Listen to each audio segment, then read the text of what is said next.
Despite being a 21-year-old game, Diablo 2 still has a very loyal and active fan base. Many of us grew up playing this game and it will forever hold a place in our memories. This is the Diablo 2 Iceberg. SOJ, the go-to online currency that has become synonymous with Diablo 2, the Stone of Jordan. If you've played for any period of time on Diablo 2 multiplayer, you will most certainly have heard of this elusive item. Enigma. Right behind the SOJ in terms of notoriety, we have the Enigma, Ja-ith-bur. This rune word single-handedly changed the landscape of the game forever, giving every character the ability to teleport. It's a hot topic within the community as it became an essential item in many core builds, limiting build diversity in the process. Stealth. This is essentially the low-level version of Enigma. It grants a lot of great stats, most notably faster run walk. It's a very easy to attain rune word, so many people will get this item as soon as possible in their leveling journey. Bots. At many points throughout Diablo 2's online adventure, bots have been around. The severity of the bots ranged depending on the time period. At certain points, it was common to create a public game and instantly have it filled with 7 bots entering the game to advertise their website, then immediately leaving. It was also common for people to automate the game entirely with bots. You could easily find and join games where hammered-in bots would quickly teleport to Baal's throne room and TP to the real players. From here, the bot would carry the entire team in insanely fast Baal runs for hours and hours. Outside of this, it was common to see people botting popular magic find locations like Mephisto or Pindleskin. Endgame. Unlike many modern games these days, much of Diablo 2's endgame was player-driven. There were only a few locations that could be considered endgame, and they have long been dominated. At a certain point in the game's evolution, meta builds were able to clear every single area in the game quickly and easily. Level 99. The max level in this game, which was more time consuming to reach before Lord of Destruction was released. Synergies. The game changed a lot in the game's expansion. Synergies were one of those changes that was meant to encourage build diversity, but many veterans will insist that it narrowed build diversity instead. Shaco. Harlequin Crest, otherwise known as Shaco, is a coveted item early on in ladder resets, as it offers a ridiculous amount of useful stats. It's not quite as coveted as the better rare circlets and diadems, but it's still a very solid helm for nearly any class. Andariel Quest Bug. When you kill a quest boss for the first time to complete its quest, you are granted a slightly better loot table for the drops generated. This entry is in reference to a bug that allows you to receive this improved loot table every time you kill Andy, whether or not you need the quest. Strength Bug. When you require specific items or charms to reach the strength requirement to wear specific items, it will appear as if you're not wearing those items to other players in the game. Private servers. Like many other online games, there have been many mods of the game created to appease certain crowds. Private servers will typically offer something extra that the official servers don't. Perhaps it's a more fleshed out inventory system. Maybe it's new abilities and talents. Perhaps it's a rebalancing of existing skills to make the game authentic but fresh. Some people just want a more streamlined experience with less bots and a legal map hack. E-Bug.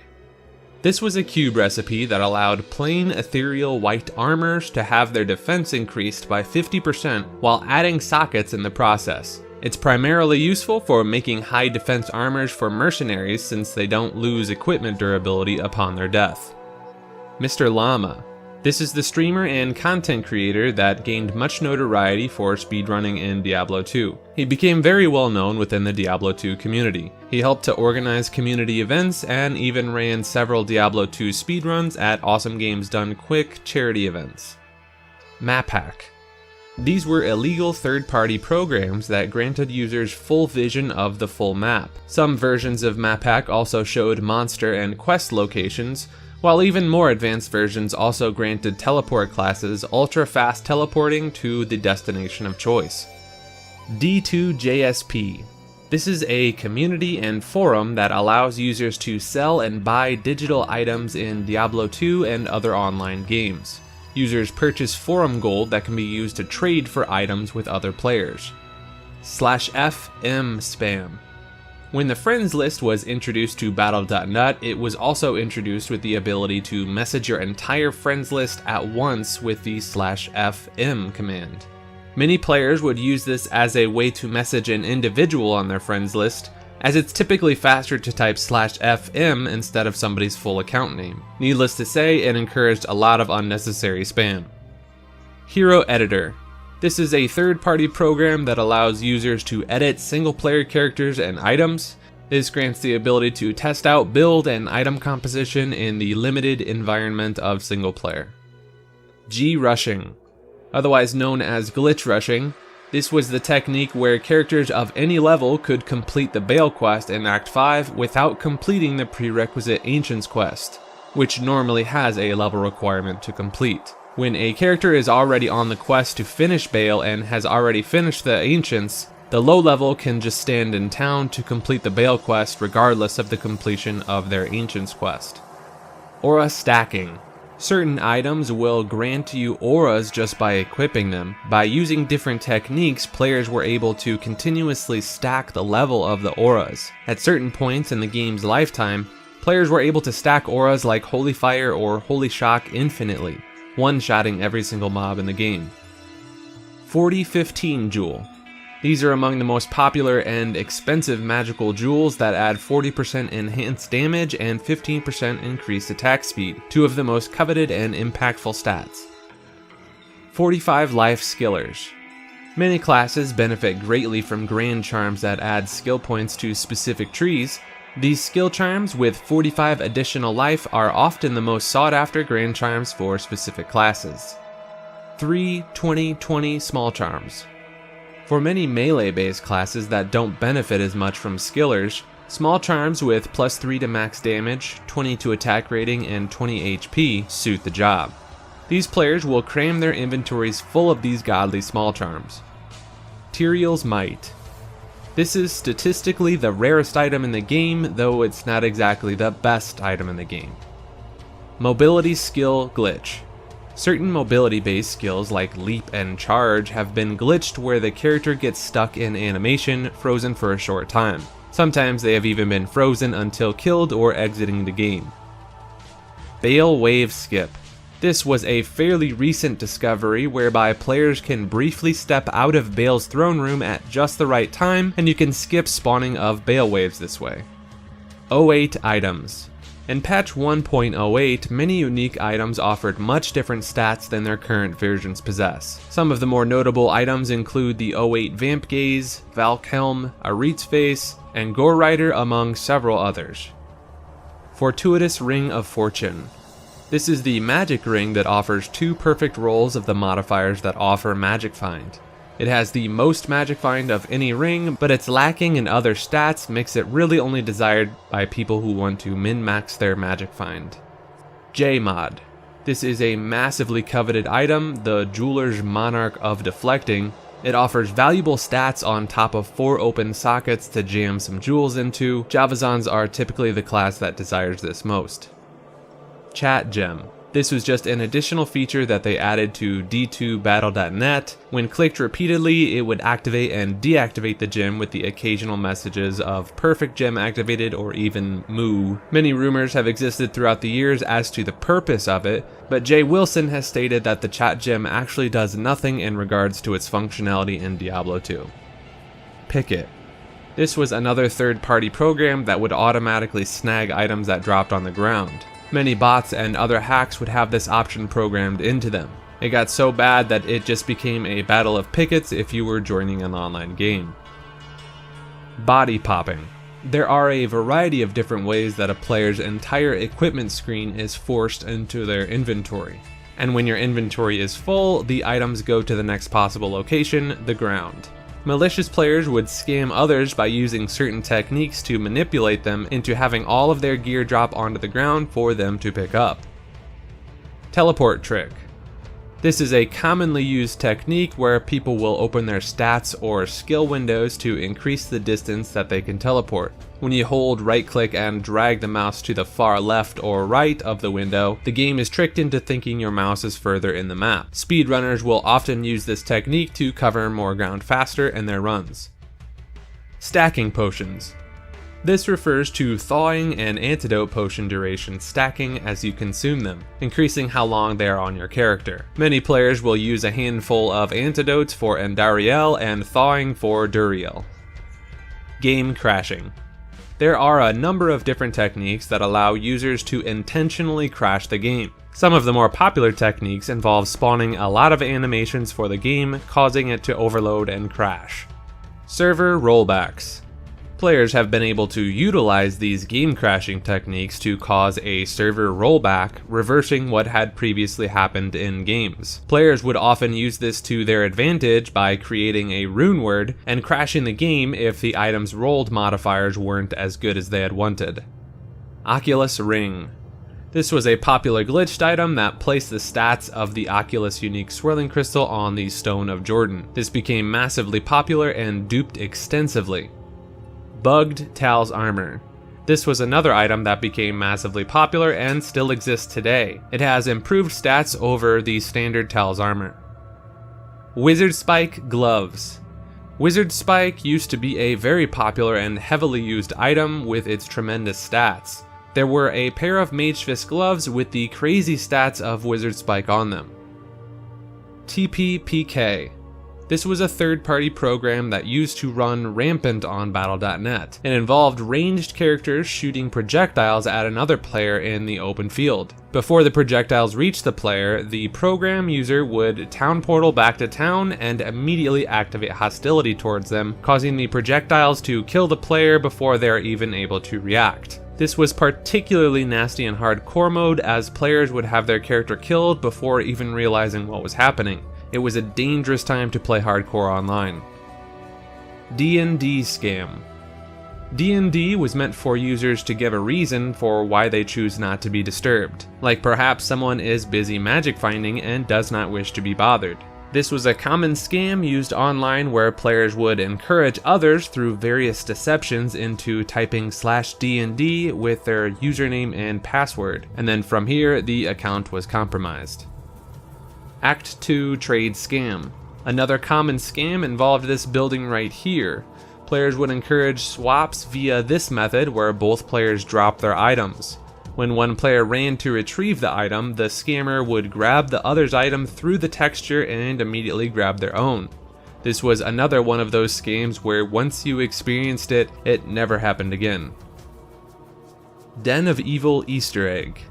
This Easter egg involved the very first quest in the game. When the quest states that there are 5 or less monsters left alive, if a shaman resurrects a fallen back up above this, the quest turns into monsters remaining 666. Rares were good. This refers to a time when rares were often the best items in the game. It was a much different time and many people preferred this item and build meta. Enhanced Damage Bug. This was a bug in the game that caused enhanced damage jewels to not apply their modifiers correctly or at all when placed into socketed armors in a specific manner. Ith Weapons. These were hacked items that were created using the rune word Silence. After forming the rune word in a 6-socket weapon, players were able to extract the runes and replace them with whatever they wanted. Most players would put a Zod rune in it if the item was ethereal and a bunch of 4015 jewels. Resulting items had monstrous stats. CS to 99. This is in reference to spamming Chaos Sanctuary to level 99 in classic Diablo 2, which was the fastest method at the time. Permission to loot corpse. This is an option that allows select players in a game to pick up your equipped items upon your hardcore character's death. In hardcore teams, it's customary to give this permission to some or all of your teammates in case your character dies. Though this was also used in hardcore duels, much like racing for pink slips in Fast and Furious, winner takes the other's gear. Item Swap Scam. This was a fairly common scam where players would force a trade window to be reset, making both players put their items back into the trade window. The scammer would simply replace the advertised item with something that looks similar, like an emerald cap instead of a Shaco. Currently, if you take an item out of the trade window, it prevents you from clicking the checkmark. But originally that was not the case, and people were able to literally swap out the items. Diablo 2 has been almost like the Wild Wild West in the realm of no policing of behaviors like scams, so it didn't take long before you learned your lesson. Armageddon Slippers. This insane amulet offered a crazy set of stats and was massively duped and spread throughout the realms. Ballista. This unique ballista, otherwise known as Burza, was originally insanely popular with its piercing attack. The Amazon's guided arrow ability used to utilize the piercing attack of Burza. Players would use guided arrow and have each arrow piercing back and forth through their opponent, and in PvP it allowed for Amazons to absolutely melt with this weapon and the ability setup. This was actually just a glitch and it was fixed in patch 1.10. On top of that, the Burza's stats were also able to be implanted on armors, gloves, and amulets at certain points. Patch 1.10. Speaking of 1.10, let's cover it now. This was the patch that changed the game forever with the implementation of the strongest runewords that are still mainstream today. Synergies were also added at this time. Nerfed Ancients XP. When the Ancients first came out in Lord of Destruction, they originally gave enough experience to level you several times from 20, 40, and 60. So if you completed the Ancients at 20, you would level all the way to 25, and in Hell you would go all the way from 60 to 63. CCBQ. At one point, barbs were much more powerful and commonly seen throughout the game. This is an acronym for Cruel Colossus Blade of Quickness, which was a popular choice for barbs in those days. People would re-roll magic Colossus blades with 3 chip gems to get a new magical item with sockets. People would mass roll these until they got this weapon. 5 AR, 5 FRW Small Charms. Small Charms used to roll with 5% faster run walk as potential modifiers. Players would often stack 5 all resist and 5% faster run walk for fast, resilient characters. Skating characters. There were several visual glitches that have made your character animation freeze in place, causing the character to appear as if they're skating. One primary method used to be clicking to move somewhere and then holding shift after the command has been issued. Peace on Hirelings. Peace is a rune word that can spawn the Amazon's Valkyrie. When this was originally equipped on a mercenary, the game would crash as soon as your merc's Valkyrie would spawn. This was later fixed and the Valkyrie could no longer spawn from the mercenary. Barb Crash. This was an old method where barbarians would acquire 16 different states, which are anything that modifies your character substantially, like an aura or a buff or a transformation. However, the barb's combat mastery skills also counted toward these states. So a barb would grab all of their masteries as well as all of their shouts, and then skills like Venom from Arak Belt and Enchant from Demon Limb. Upon reaching 16 different states on the barb, any player that entered onto the barb's screen was unable to process that many states at once, and the barb would crash the other player. Leap Invincibility. This was an old bug where you could use the barb's leap skill, not leap attack. Immediately after leaping, you use the Arctic Blast skill or Inferno granted from Flame Bellow or Frostwind, and this would place your character into an immune state, preventing you from taking damage or attacking. You will just be running around, while on other players' screens it appears as if you're just frozen in place. Open BattleNet Imports. There was a brief 6-month period where hackers were able to bring OpenBattle.net characters onto official closed Battle.net servers to deposit items in. This created a supply of hacked and glitched items that temporarily wrecked the economy. Viper Eye.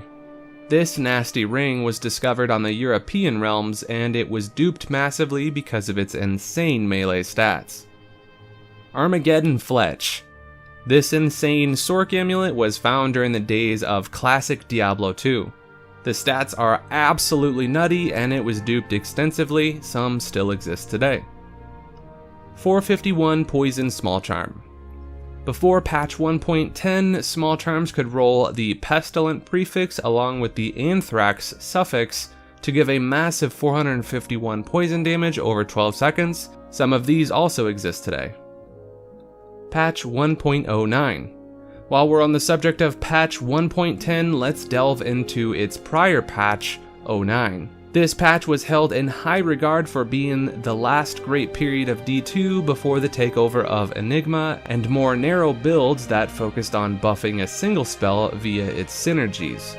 In 09, physical classes like the Whirlwind Barb and Boazon were much stronger and more popular than they are today. Without synergies, players were more able to freely diversify their skill point allocation, and with the ability for every class to teleport, it made nearly every other armor completely obsolete comparatively. Many veterans consider 09 to be the glory days of Diablo 2. Original mercenaries. Before Lord of Destruction, mercenaries were much different. They were more of a novelty than a serious combat addition. They were much weaker without the ability to wear equipment like they can today. They also disappeared when you left the act that you received them in. I believe you could still potion them, and their leashing was actually much tighter so they wouldn't get caught on obstacles quite as much. Dull Rune Conspiracy. Before the launch of Diablo 3, there was a forum post that gathered a lot of steam about the Dull Rune possessing the secret for when D3 was about to launch. The individuals shared a number of different mathematical formulas that, when boiled down to, the release date was theorized to be September 9th, 2009, which when turned upside down would reveal 666. Telekinesis items. This Sork skill used to allow players to grab any item from range instead of just gold or stashes. It became an issue when players used hacks like Picket in conjunction with it. Kick. Before Diablo 2's beta, Kick was a basic ability that every class had. It was used as a way to provide combat variety by knocking enemies back. The skill does not exist outside of the assassin's skills right now, but the animation can be seen when characters kick open boxes or stashes. Decease Thievin. During patch 1.0, Lord Decease had an ability called Thief that would drop one of your potions from your belt to the ground. It was a pretty clever mechanic, but it unfortunately was bugged and caused players to crash, and occasionally even corrupted the entire character file altogether, essentially making them completely unplayable. Regurgitator rips Merc. In Act 5 exists a monster called the Regurgitator. It will consume corpses of monsters around it. When your Merc would die nearby it, the monster would occasionally eat your Merc's corpse, but when it did, it died permanently, deleting any gear it was wearing in the process. Like this video, and subscribe to Maker.